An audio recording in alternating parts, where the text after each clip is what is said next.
ever felt that something was different about you? That something was wrong, but you just couldn't put your finger on what it was?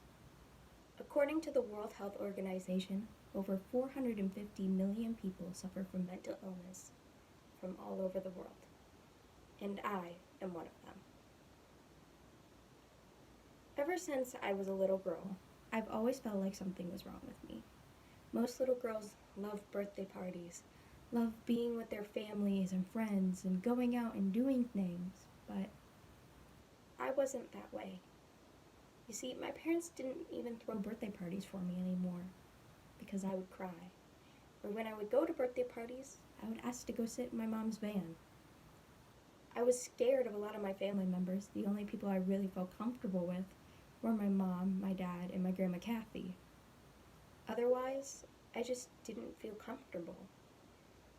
People told my parents that I was just shy and I would grow out of it.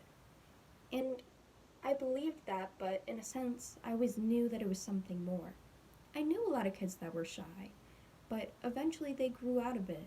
It felt like mine just stuck around. Throughout mid to late elementary, I really began to think about what was wrong with me.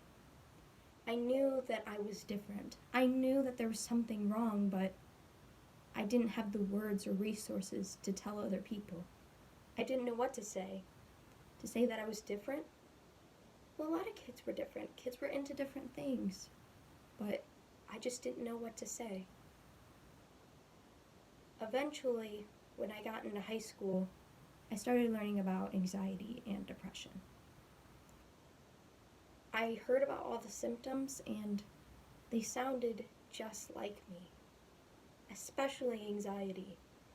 Hearing those words, I knew that something was wrong, but I ignored it for a while. I knew that it could possibly be something, maybe even if I told somebody, I could change what was happening in my life. I was on a downward spiral. I wasn't confident in myself. I was so scared of everyone and everything in my life, but I was scared to know.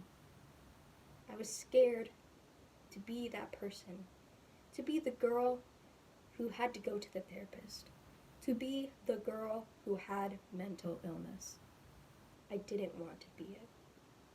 But eventually, things got really bad for me, and it was hard to even get up and go to school. So I decided to talk to my health teacher, as she was the one who taught me about anxiety and depression. And I kind of told her about my life and about different things, and she said that maybe I did have anxiety. She obviously wasn't a therapist, so there's no way that she could confirm it, but it would be something good for me to look into. And so I did. I looked up on the internet the different symptoms, and it only confirmed my fears. For a while, I didn't say anything else about it. I didn't want to know. But soon enough, I told my parents. And it wasn't an easy conversation. It's hard to know that there's something wrong with your child. And I don't blame my parents at all for being scared. I was scared too. But eventually, we got me somebody to talk to. And ever since my freshman year, I've went to see this therapist every other week. And it's been extremely helpful. Even though taking a public speaking class, being a cheerleader, was really high up in my anxiety range, I do it anyways. With the help of my friends and family, I'm able to push past my anxiety disorder and be a stronger person because of it. I may be one of those 450 million people who suffer from mental illness, but I would never take it back for the world. It's made me a more compassionate person. It's even led me to where I want to go next. Mental illness is difficult, but it's not impossible.